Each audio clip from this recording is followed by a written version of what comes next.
안녕하세요, 백지입니다. 이번 시간에는 중학교 2학년 과학 5단원 동물과 에너지에서 6번째 시간 소화, 순환, 호흡, 배설의 관계에 대해 한번 보도록 하겠습니다. 먼저 세포호흡이라는 게 나와 있는데 우리 앞의 시간에서 호흡이라는 것은 호흡계를 통해 몸에 산소를 공급을 하고 이산화탄소를 배출한다라는 것으로 배웠었죠. 그래서 세포호흡은 우리 몸에 있는 모든 세포에서 그 산소를 이용을 해서 영양소를 분해를 하고 에너지를 얻는 과정이다라는 것입니다. 왜 우리가 산소를 마셔야 되고 공급을 해야 되는지 바로 여기에 이유가 있었다라는 겁니다. 그래서 소화계를 통해서 영양소가 흡수가 되고 호흡계를 통해서 산소를 공급을 받고 그로 인해서 에너지가 만들어지고 부산물로 이산화탄소와 물이 형성이 되었다. 이산화탄소는 다시 호흡계를 통해서 밖으로 배출이 되었고 물은 우리 몸에서 이용이 되다가 너무 많은 양의 물이 있다면 호흡계를 통해서 날숨으로 수증기 형태로 나가거나 우리 배설계를 통해서 오줌 형태로 밖으로 배출되었다라는 것을 배웠습니다. 그래서 이렇게 만들어진 에너지들은 우리 몸을 유지하는 데 이용이 되는 거죠. 먼저 체온 유지입니다. 사람도 마찬가지로 포유류들은 항온동물이다라는 거죠. 외부의 온도가 아무리 변화가 있더라도 항상 일정한 온도를 유지하는 동물이다라는 것입니다. 그렇기 때문에 날이 뜨거우면 몸을 식혀줘야 되고요. 날이 추우면 식어가는 몸을 최대한 많은 열을 발생을 함으로써 유지를 시켜준다라는 겁니다. 그만큼 체온 유지에 어마어마한 에너지가 소비가 되는 것이죠. 그리고 생장, 크고 자라는 것을 우리는 생장이라고 하죠. 그리고 우리가 모든 활동, 우리 몸의 움직임에서는 모든 에너지가 또 이용이 된다라고 보시면 되고 우리가 또 두뇌 활동, 생각을 하거나 공부를 하거나 이럴 때 많은 에너지가 사용이 된다라는 것입니다. 그래서 이 에너지라는 것은 우리 세포에서 잠깐 동안 한번 만들어내는 것이 아니라 끊임없는 생명활동이 있기 때문에 지속적으로 에너지를 공급하고 만들어야 된다라는 것입니다. 그래서 기본적으로 우리 하루에 3끼 정도의 밥을 먹게 되는데 이렇게 제공된 영양소는 순환계를 통해서 조직으로 공급이 되는데 우리 순환계에서 물에 녹아 들어가는 영양소들은 혈장을 통해서 이동을 한다라고 얘기를 했죠.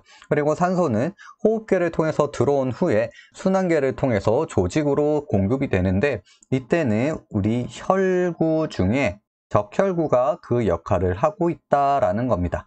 적혈구는 많은 양의 산소를 공급하기 위해 핵을 포기를 했고 그 안에 헤모글로빈이라는 색소에 의해서 산소가 더 강력하게 결합이 되었다라는 것입니다. 그리고 다음 페이지 보도록 할게요.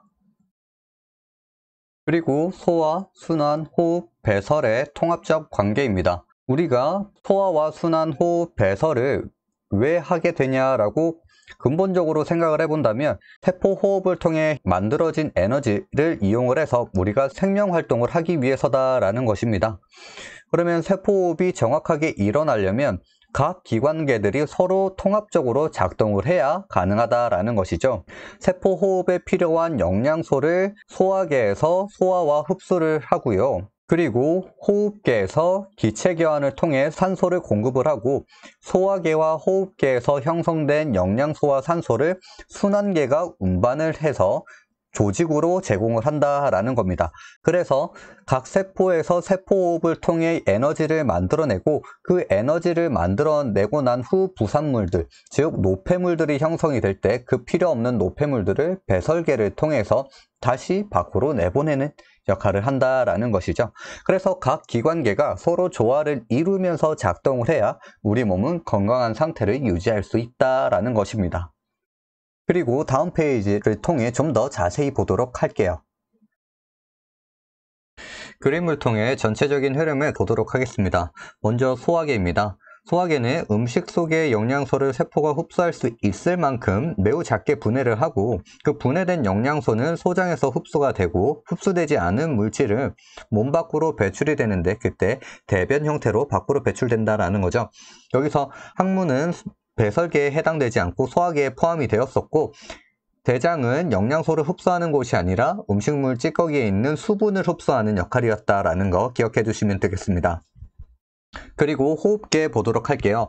호흡계는 공기 중에 있는 산소를 들숨을 통해서 받아들이고 몸속에서 만들어진 이산화탄소를 날숨으로 제거를 하게 된다라는 거 기억을 해주시면 되고, 또 호흡계에서는 몸속에서 만들어진 물 또한 날숨으로도 어느 정도 제거된다라는 거 기억해 주시면 됩니다. 이렇게 해서 소화계에서 흡수한 영양소와 호흡계에서 들어온 산소를 순환계를 따라 조직세포에 공급을 하게 되는데, 이 조직세포에서 세포호흡을 통해 영양소와 산소를 이용을 해서 에너지를 만들어내고, 그때 부산물로 이산화탄소와 노폐물이 형성된다라고 했습니다. 이때 만들어진 이산화탄소와 노폐물은 다시 순환계를 따라 호흡계를 통해서 이산화탄소가 제거가 되고, 노폐물은 배설계를 통해 배출이 된다라는 거죠. 이때 배설계는 콩팥에서 혈액 속에 있는 노폐물을 걸러내고 물과 함께 오줌의 형태로 밖으로 내보내는데, 이때 콩팥 안에는 네프론이라는 게 있었고, 네프론은 보먼주머니와 사구체, 세뇨관으로 구성이 되어 있었다라는 겁니다.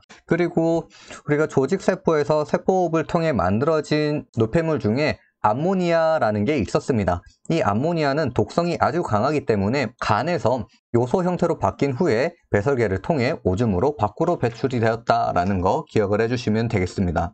이것을 통해서 각각의 기관계들은 연관이 있고 또 순환계가 연결을 해주고 있는 역할이 되고 있다라는 것이죠. 그래서 이런 것을 꼭 기억을 해주시고, 오늘은 여기까지고요. 다음 시간에 또 다른 영상으로 찾아오도록 하겠습니다. 안녕.